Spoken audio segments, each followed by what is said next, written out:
Master का पद होता है 10 गुना और पिता का हेडमास्टर से 100 गुना बढ़कर पद होता है और पिता से माता का 1000 गुना बढ़कर पद होता है। इसलिए हमारी मातृशक्ति को मैं बहुत बहुत धन्यवाद देता हूँ कि आज वो जितने विद्वत जन है, चाहे वो किसी भी क्षेत्र में है, चाहे वो संत है, अवतार कहलाने वाले हैं, चाहे बड़े अफसर कहलाने वाले हैं, नेता कहलाने वाले हैं, तो पहले उसका गुरु कौन है? हमारी माता।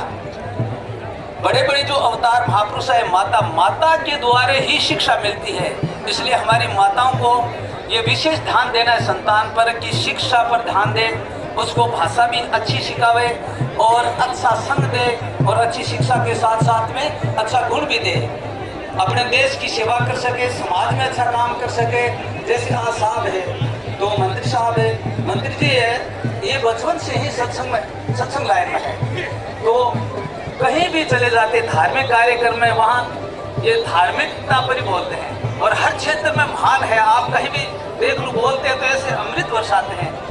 आप जागरण में देख लो, सत्संग में देख लो, चाहे भले सभा में कहीं भी देख लो आप, तो वहाँ मंत्री जी हर क्षेत्र में बोलने के लिए बड़े महान है। क्यों है कि बचपन से ही सत्संग। मंत्री जी कह रहे थे कि हमारे घर पर एक संत आए थे, तो हमारे माताजी पिताजी के कोई लड़के नहीं होते, तो हमें आशीर्वाद के द्वारा संतों का ही मैं दिया हुआ हूँ, तो इसलिए संतों का दिया हुआ इतने महान क्यों नहीं होगा।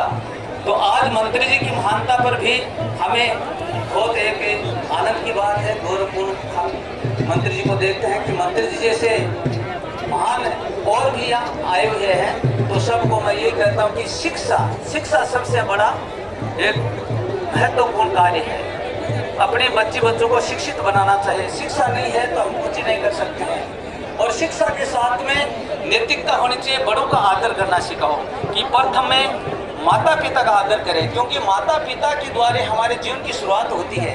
तो माता पिता का जो आदर करता है, माता पिता की सेवा करता है, वो समाज की सेवा करेगा, वो देश में अच्छा काम करेगा, हर क्षेत्र में जहाँ भी रहेगा वो अच्छा काम करेगा। तो अपने माता पिता की सेवा, आदर करना, आज्ञा का पालन करना वो महान होता है।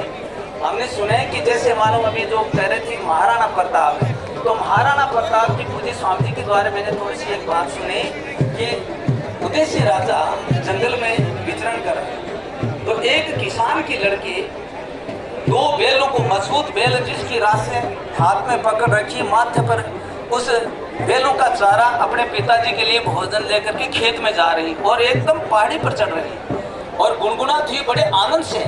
तो उदयसिंह ने देखा कि ये लड़की इतनी मजबूत है, तो इसके पीछे पीछे गए, उसके पिताजी से हाथ मांगा, मतलब राजरानी बनाया। तो उसके पिताजी ने सोचा कि ठीक है, मेरी लड़की को कन्यादान तो देना ही है, पर राजरानी